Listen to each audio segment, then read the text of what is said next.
Assalamualaikum warahmatullahi wabarakatuh. Bismillahirrahmanirrahim. Alhamdulillahirabbil alamin. Wassalatu wassalamu ala Rasulillah an-nabiyil amin wa ala alihi wa ashabihi wa man walahu. Alhamdulillah, pada pagi ini kita akan masuk bab fasal yang pertama dalam bab yang ketiga ini. Bab berkenaan dengan hakikat mahiyatu zakatun nafs, hakikat kesucian jiwa. Dalam bab ini ada 3 fasal. Yang pertama fasal berkenaan dengan tathhir nafs. Bagaimana untuk kita ataupun proses penyucian jiwa daripada penyakit-penyakit jiwa. Dan diikuti dengan tahakkuk dan menyemaikan jiwa kita ini dengan sifat-sifat yang terpuji, dan diikuti setelah itu at-takhalluq. Kata dia, fasal yang pertama, pensucian jiwa, ataupun dalam bahasa Arabnya al-fasl al-awwalu fi tathhir nafs, pada penyucian jiwa atau pensucian jiwa. Hal yang masuk ke dalamnya adalah pensucian dari kufur.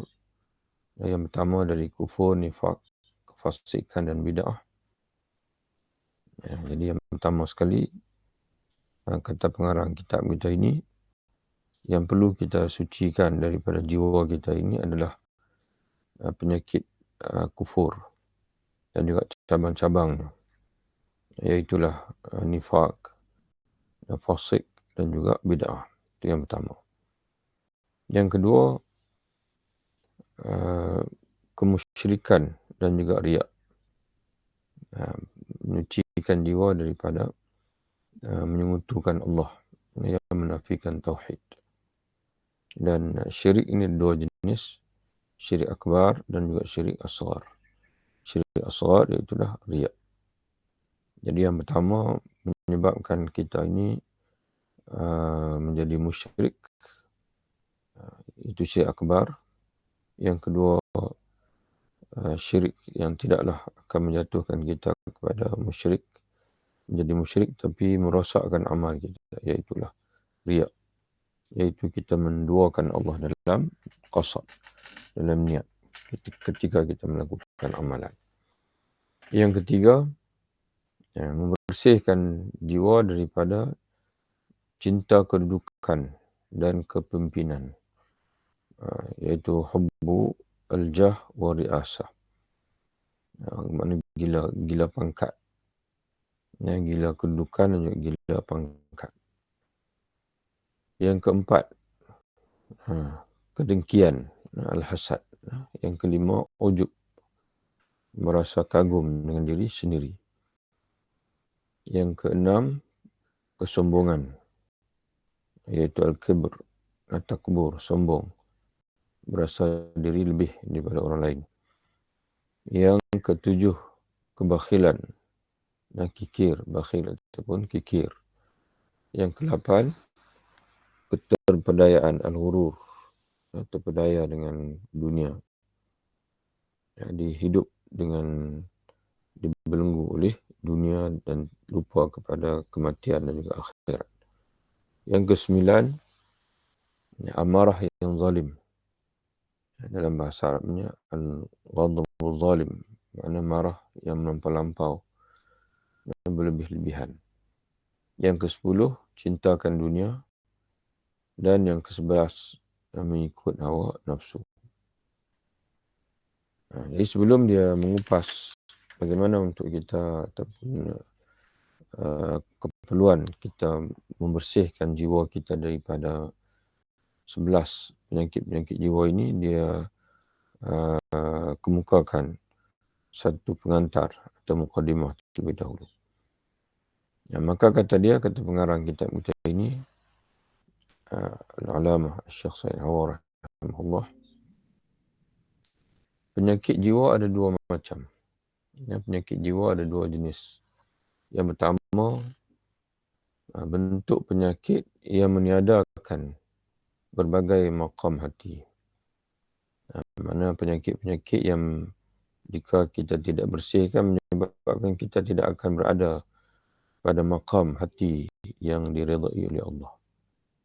Jadi maqam, kedudukan hati, kedudukan martabat hati yang diredai oleh Allah Subhanahu wa taala.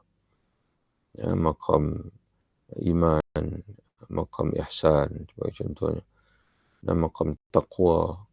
Jadi semua ini menuntut kita untuk membersihkan hati kita. Penyakit jiwa ada 2 macam. Pertama, bentuk penyakit yang meniadakan berbagai maqam hati atau maqam-maqam hati. Contoh dia kata, misalnya riak dan kemusyrikan. Penyakit ini menafikan tauhid dan ubudiyah. Jadi kalau dalam hati kita ni ada riak dan juga syirik, maka hati kita tidak akan berada pada kedudukan hati yang mentauhidkan Allah dan juga menjadi hamba Allah. Sedangkan cinta kepimpinan, cinta kedudukan dan cinta dunia meniadakan zuhud. Jadi antara maqam hati, kedudukan hatinya, di antara perkara yang perlu berada dalam hati kita adalah zuhud. Tapi jika sekiranya kita hidup dengan hanya melihat kepada dunia, hanya melihat kepada pangkat, kedudukan, maka kita tidak akan ada lagi zuhud. Kerana makna zuhud ini, zuhud itu makna taqlil, makna orang yang mensedikitkan, orang yang meminimalkan. Jadi meminimalkan apa? Iaitu meminimalkan dunia.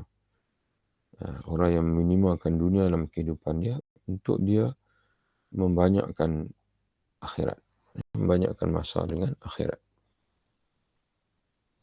Yang kedua, penyakit jiwa ni 2 macam kata dia. Yang pertama, penyakit-penyakit jiwa yang meniadakan maqam-maqam hati. Yang kedua kata dia, bentuk penyakit yang menafikan takhalluq dengan nama-nama Allah. Jadi untuk kita mencapai kesempurnaan, kita mesti berakhlak dengan akhlak-akhlak Tuhan yang Maha Sempurna dalam perspektif yang sesuai dengan kita sebagai hamba. Yang betul juga berakhlak dengan akhlak-akhlak Nabi Muhammad SAW. Jadi ada di sana penyakit-penyakit hati yang menyebabkan kita akan gagal untuk berakhlak dengan nama-nama Allah dan juga untuk kita berakhlak dengan sifat-sifat Nabi Muhammad SAW. Bentuk penyakit yang menafikan takhalluq dengan nama-nama Allah dan juga peneladanan kepada Rasulullah SAW. Misalnya, contoh dia bagi. Amarah. Yang marah ni al-zalim, al-ghadab al-zalim tadi.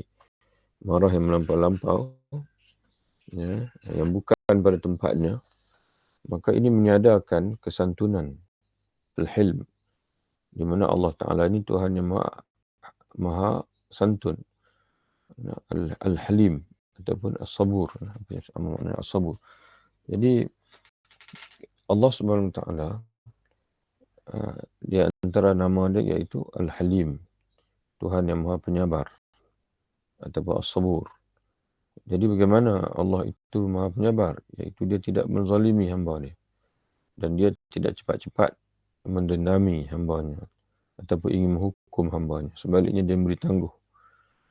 Maka jika kita ini sebaliknya pula, jika Allah Subhanahu Wa Ta'ala Tuhan yang maha penyabar, kita pula menjadi diri yang lekas marah, yang melampau-lampau dalam marah, maka kita tak dapat berakhlak dengan nama Allah Al-Halim tadi. Jadi itu 2 jenis penyakit hati. Kami membatasi beberapa induk penyakit kerana penyakit hati dan jiwa. Kami memulai dengan menyebut berbagai penyakit hati dan jiwa kerana beberapa aspek takhliyah, yakni melepaskan diri dari berbagai penyakit. Takhliyah, membuang. Takhliyah ialah membuang, merungkai, iaitu merungkaikan diri jiwa daripada penyakit-penyakitnya. Di kalangan orang berjalan kepada Allah harus mendahului beberapa aspek tahliyah, penghiasan, dan menghiasi diri dengan berbagai sifat yang baik. Jadi ada 3 fasa semua lembah ini. Yang pertama, fasal pembersihan jiwa daripada penyakit-penyakit. Diikuti fasal penyemaian, at-tahaqquq.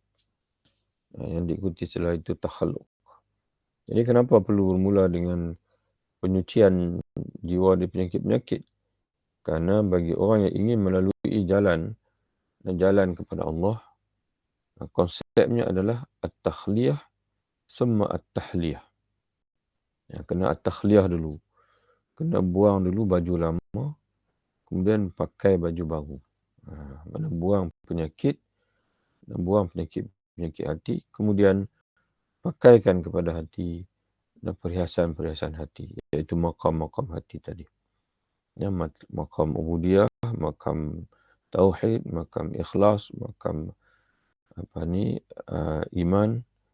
Jadi nak pakaikan maqam iman, maka kena buang maqam kufur. Kena buang kufur. Nak pakaikan maqam tauhid, kena buang dulu syirik. Nak pakaikan maqam maqam redha, maqam tawadhu, kena buang dulu. Nak pakaikan maqam tawadhu, kena buang dulu kesombongan. Itu makna sebab dia mulai dengan menceritakan tentang penyakit-penyakit hati sebelum menceritakan tentang maqam-maqam hati. Kami katakan beberapa aspek kerana menghiasi takhliyah hati dan anggota badan dengan tauhid merupakan pendahuluan bagi setiap takhliyah dan juga tahliyah. Yang ini perlu sedikit pindaan lah. Kerana dia kata wa inna ma qulna jawanib, dan sungguhnya kami menggunakan istilah jawanib, aspek-aspek. Jawanib ni asalnya adalah cabang-cabang ataupun sisi-sisi. Ini merujuk kepada yang tadilah, yang dia kata aspek dia panggil takhliyah. Jadi kita bicarakan perlunya kita membuang jawanib, dia guna istilah dia panggil, kita mulakan dengan membicarakan tentang proses penyucian jiwa daripada penyakit-penyakit hati, kerana sisi-sisi di anam jawanib takhliyah inda sairin, kerana aspek-aspek itu sisi-sisi penyucian itu hendaklah didahulukan daripada sisi-sisi penghiasan atau penyemaian. Sebab apa dia guna jawanib, sisi? Kalau di sini dia terjemahkan, kami katakan aspek-aspek, beberapa aspek. Mana kami gunakan istilah jawanib, kerana menghiasi hati dan anggota badan dengan tauhid merupakan pendahuluan bagi setiap takhliyah dan juga tahliyah. Tapi kita untuk lebih kita memahami, kita perlu terjemahkan. Kami menggunakan istilah jawanib, cabang-cabang, kerana proses takhliyah dan juga proses tazkiyah itu, tahliyah, merupakan cabang kepada tauhid. Cabang kepada tauhid. Jadi induknya adalah tauhid. Bila kita menyebutkan tauhid, mana apa tauhid? Iaitu kita mengesahkan Allah dengan kita menyebutkan la ilaha illallah, tiada Tuhan berhak disembah melainkan Allah. Maka daripada akar itulah akan terbitnya cabang-cabang dia panggil. Cabang-cabang penyucian jiwa dan juga penyemaian jiwa dengan akhlak yang terpuji.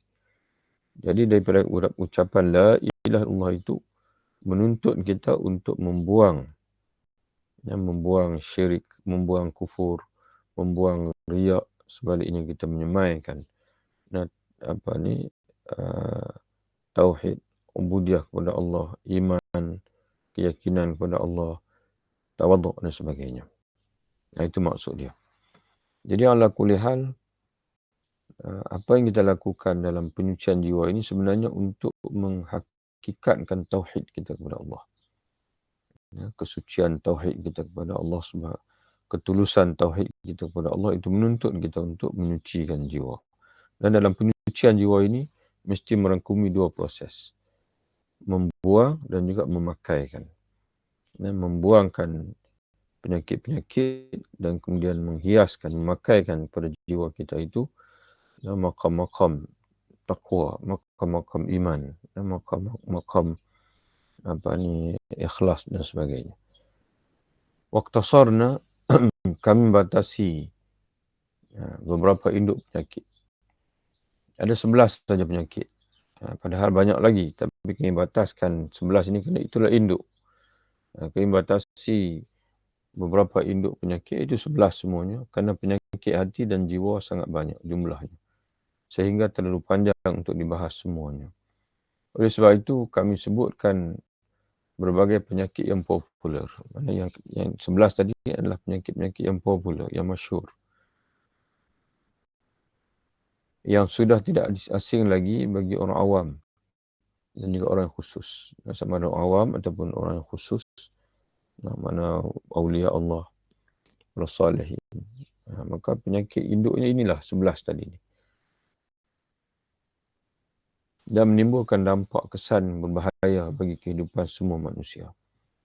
Kerana setiap Muslim berkewajipan menghindari penyakit-penyakit ini, maka mengetahuinya dan berusaha untuk terbebas darinya merupakan fardu ain atas setiap Muslim.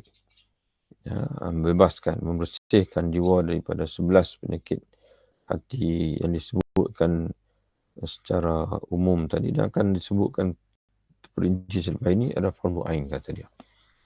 Marilah kita mulai membahasnya dengan terlebih dahulu membahaskan tentang kekafiran, nifak dan kemaksiatan dan bid'ah. Kerana kekafiran bukan saja penyakit tapi juga mematikan hati. Jadi dia mulakan dengan nanti dia akan mulakan dengan membahaskan tentang kekafiran dan cabang kufur, iaitu nifak, fasik, isyan dan juga bid'ah. Itu cabang kepada kekufuran. Sebab kata dia kenapa perlu mulakan dengan penyakit pertama, iaitu kekufuran. Kerana kata dia, kerana kekafiran bukan saja penyakit, tapi juga bukan saja boleh menyebabkan hati kita sakit, tapi boleh matikan hati. Boleh matikan hati. Jadi sebab itu para ulama dalam bahagikan hati, mereka bahagikan kepada 3 jenis. Hati manusia itu ada 3 jenis. Al-qalbul hayy, hati yang hidup. Iaitu yang dimaksudkannya adalah hati yang hidup dengan sempurna. Iaitu bukan saja bebas daripada mati, bahkan bebas daripada penyakit. Itu yang pertama. Yang kedua, hati yang sakit. Iaitu hati itu hidup, tapi berpenyakit. Dan yang ketiganya adalah hati yang mati. Jadi hati yang mati ini, bila hati mati, orang tak bicarakan lagi masalah penyakit sebab dia tak hidup. Jadi perlu untuk hidupkan dulu. Jadi sebab itu kekufuran ni bukan saja boleh menyebabkan hati sakit. Kalau riak sebagai contohnya, maka hati itu hidup tapi sakit. Hati itu beriman tapi dia sakit kerana dia masih dibelenggu dengan menunjuk. Tapi kufur ini, dia bukan saja menyebabkan hati sakit tapi hati itu mati. Jadi sebab itu dia kemukakan penyakit yang pertama, iaitu kufur. Kerana dia bukan saja boleh menyebabkan hati kita sakit tapi boleh menyebabkan hati kita mati. Allah menyerupakan orang-orang kafir dengan orang yang mati dalam beberapa tempat. Di antaranya, innaka la tusmi'u al-mauta wa la tusmi'u summa du'a. sesungguhnya kamu, wahai Muhammad, tidak akan menjadi ke orang yang mati dan mendengar, dan tidak pula menjadi ke orang yang tuli mendengar panggilan. Mana mati hati. Ya. Kalau seseorang itu dia telah Allah takdirkan mati hatinya, maka dia tidak akan mampu untuk mendengar lagi, wahai Muhammad, apa saja yang kamu sampaikan.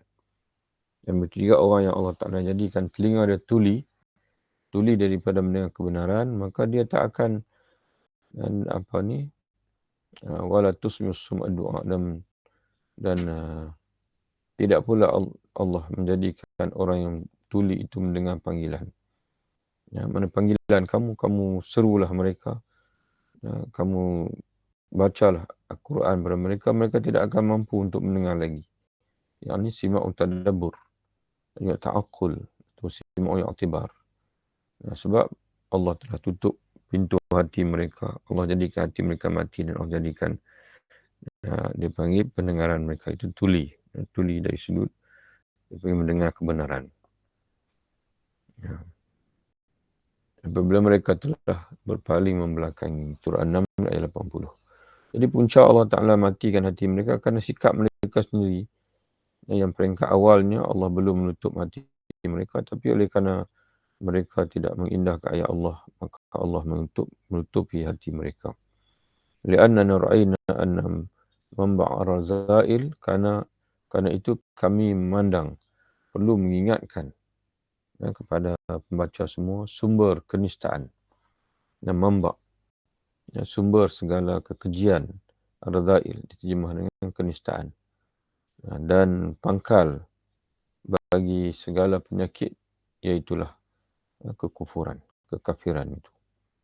Jadi kemudian setelah intro dan setelah pengantar itu, maka dia mulalah membicarakan penyakit yang pertama, iaitu kufur, dan cabang kufur iaitu nifak, fasik, dan juga bid'ah. Yang ini kita akan baca dalam siri bacaan kita yang akan datang, insya-Allah. Wabillahi taufiq. Assalamualaikum warahmatullahi wabarakatuh. Jumpa lagi, insya-Allah.